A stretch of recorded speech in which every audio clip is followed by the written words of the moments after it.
Hey everybody, thanks for clicking that thumbnail and welcome to Talking Habs. And today we're going to talk about, I guess, rumors. There's a huge rumor back in circulation about Pierre-Luc Dubois. He said that it's been let know. I think John Tortorella, the coach, came out and said he does want to be traded. So it's out there. Of course, Montreal is the destination everyone's talking about mostly right now. And so that rumor's out there. So I thought I'd talk about it because everybody else is. Let me weigh in. So before we get to that, if you're new to the channel and you're a Habs fan like me and you want to see more videos, like this, I don't really like to talk about rumors that I don't think are going to come true. But then subscribe, ring that notifications bell. That's down there. That'll get you your daily fix of Bleu Blanc Rouge right here at Talking Habs. Let's get into Pierre-Luc Dubois. So Pierre-Luc Dubois, now he's a 6'3", I think maybe he's 215 or 225 pounds. He's a big guy. Born here, St.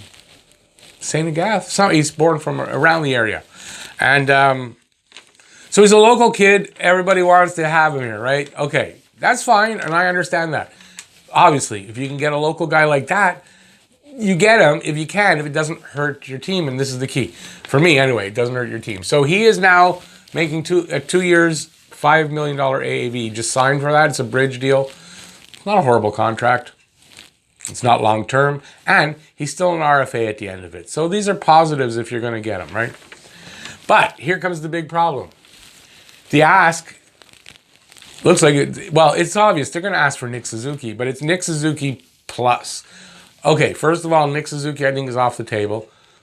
I don't see that being at all. And then asking for Nick Suzuki and something else? Nick Suzuki and Pierre-Luc Dubois are basically at the same, and Suzuki's a little younger. So I think Suzuki has a higher ceiling. Dubois, sure. He's a great player. I'm not saying he's not. He had 61 points 2 seasons ago when he was 21. Nick Suzuki, 21, had 47 points in his rookie season. So I expect Nick Suzuki maybe to outscore Pierre-Luc Dubois in his second season, like this year. So it's off the table. Anybody thinking that Bergevin's going to do that? I don't think so. He's let it known Alex Romanov is off the table. Hence, there's no...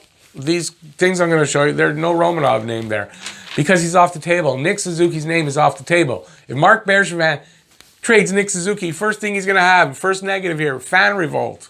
All I see on Twitter, I'm going to stop following the team. Now, they're not going to, but fans are going to be horribly mad. I don't think he does it. Nick Suzuki's going to be a better player, has a higher ceiling, costs you less for the next couple of years. Just why? Okay. So that's the first one. Nick Suzuki makes $870K. Dubois, $5 million. Now you're $4 million and change over the cap more than you were. Actually, they're $708,000 under. So it puts them like $3.5 million over the cap now. What do? I don't know how they're going to get under that. So that's one problem. Next thing you see is Phil Deneau for Cole Caulfield. I don't think Phil Deneau's enough, number one. He's on an expiring contract. I don't know that they want to do that. Cole Caulfield, for me, I think is off the table too, but you might see him included. Still, he makes $0 off the cap. So again, $2 million. You got to figure out what you're going to do for that. And I don't think it's enough. So you got to add to that.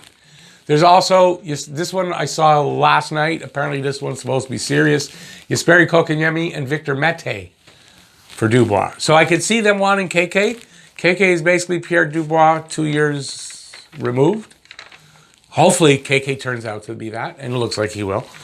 So I can see that, being a possibility. Victor Mete, I know they're thin on defensive prospects down there. They need defense.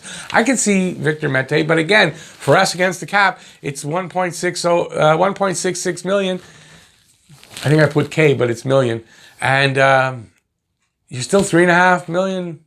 I don't know what they do with that. So I don't think so. I don't really want to see KK traded. I maybe could understand it if they did that, but I don't think I don't really want that to happen. So then maybe you want to do for the cap. Phil Deneau, Thomas Tatar. That's good. You're overpaying. I think if it's Dubois for Deneau and Tatar, but they're both on expiring contracts. It's iffy for Columbus. Players don't seem to want to re-sign or stay in Columbus. So likely they go there for the year and then they leave. But you save a lot of money on the cap, and then you can easily afford Dubois. But I don't think it happens. KK and Paul Byron, because Paul Byron is the name that's out there for everybody for the number of his contract. $3.4 million, 3 years left on the contract. It's a little bit much, hard to fit under the cap, so his name's out there. But even if you package KK and Byron, you're still okay. Considering what they have under the cap, it makes them about dead even. So it could be done. I still don't think you're losing 2 roster players to pick up 1 on a roster that can barely carry 21 men, not 23. I don't see that happening. So for me, I don't see it. There's other reasons why as well now. Restrictions in Canada. He's in the US. He has to come here. So he's coming here. He has either a 14-day quarantine or, and I don't know if this is something that they're doing, but they might be, is 4 negative tests for them in 7 days. So at best, he's out for 7 days. So now for the next 7 days, which might be 4 or 5 games, you have no Pierre-Luc Dubois, and you have no whoever it is you traded away. You're in a hole. 56-game schedule. Maybe you lose those games. That's 4, 5, 6 games that you've lost that you can't make up. And it's a short season. And if you have playoff aspirations, they might be screwed for that. So I don't know. I don't think it works. Okay, so the negatives of this deal, like I said, fan revolt. Fans will not like it. Some will, but not a lot. I don't think he does it. Quarantine. This is going to be an issue. It's going to be an issue because you got to bring him over, got to wait for him while the guys you traded for are over there. So now you're really in a hole till he's finished quarantine. I don't see it happening. Cap issues, we just talked about. Salaries upcoming. And it's a flat cap going forward. So he has a 2-year contract. You have to re-sign him. You're not signing him at 5 years and $5 million in 2 years. That's going to go up 7 to 8 million. Nick Suzuki is due a new contract next season. Jesperi Kotkaniemi. No, it's Jesperi Kotkaniemi. Anyways, Kotkaniemi, Suzuki. There's a couple of them. They're coming up. They're going to need big raises. This is an issue as well. So you might lose Tatar and Danault off the squad. That is going to help. But, I mean, that was already planned for, I think, if they might lose those guys, right? You're increasing it because now you got to sign Dubois, another $3 million. Nick Suzuki, he's not going to make $1.5 million on his first contract. It's going to be at least 3.5, 4, 5. KK, the same thing. I don't know where the money works on that. Long-term impact of losing prospects. So this is one way if they're willing to take prospects. They're really thin on prospects over there, especially on defense.